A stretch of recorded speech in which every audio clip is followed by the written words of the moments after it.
Հայաստանի քաղաքաշինության կոմիտեի նախագահ Եղիազար Վարդանյանը 2025 թվականի մայիսին կոռուպցիայի կանխարգելման հանձնաժողով է ներկայացրել 2024 թվականի իրկույքի և եկամուտների տարեկան հայտարարագիրը։ Որպես անշարժույթ կոմիտեի նախագահը հայտարարագրել է միասնական սեփականության իրավունքով մեկ անհատական բնակելի տուն Երևանում և մեկ հողամաս Կոտայքի մարզի Ծաղկաձոր համայնքում, որոնք տարեվերջում պահպանվել են։ Որպես տարեկան եկամուտ նա հայտարարագրել է 9.579.486 դրամ աշխատավարձ քաղաքաշինության կոմիտեից, 2.167.703 դրամ եկամտային հարկի վերադարձ կենտրոնական գանձապետարանից, ինչպես նաև 6.303.289 դրամ աշխատավարձ և 1.073.740 դրամ քաղաքացիայի իրավական այլ պայմանագրերից ստացված եկամուտ ճարտարապետության և շինարարության Հայաստանի ազգային համալսարանից։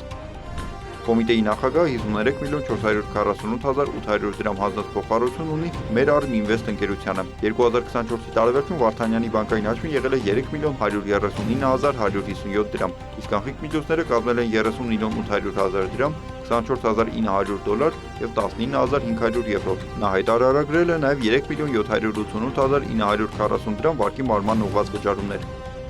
Կոմիտեի նախագահի կինը Նարինե Հակոբյանը տարեսկզբում ունեցել է միասնական սեփականության իրավունքով 2 բնակարան, որոնցից մեկը Երևանի կենտրոն, մյուսը Արաբկիր վարչական շրջանում։ Սակայն տարվա ընթացքում Արաբկիրում ևս 1 բնակարան և 1 ավտոկայանատեղի է ձեռք բերել, համապատասխանաբար 54.999.000 դրամով և 4.438.570 դրամով։ Որպես տարեկան եկամուտ նա հայտարարագրել է 29.314.800 դրամ աշխատավարձ CES Consulting Engineers Salzgitter ընկերության հայաստանյան մասնաճյուղից, 6.187.532 դրամ աշխատավարձ Մոդուլ ընկերությունից, ինչպես նաև 2.635.000 դրամ եկամտային հարկի վերադարձ և 583.861 դրամ այլ եկամուտներ կենտրոնական գանձապետարանից։ 2024-ի տարեվերջում նրա բանկային հաշվին եղել է 721.758 դրամ, իսկ կանխիկ միջոցները կազմել են 28.750.130 դրամ, 84.900 $, և 31.200 եվրո։ Հակոբյանը հայտարարագրել է նաև 3.224.405 դրամ վարկի մարման ուղղված վճարումներ։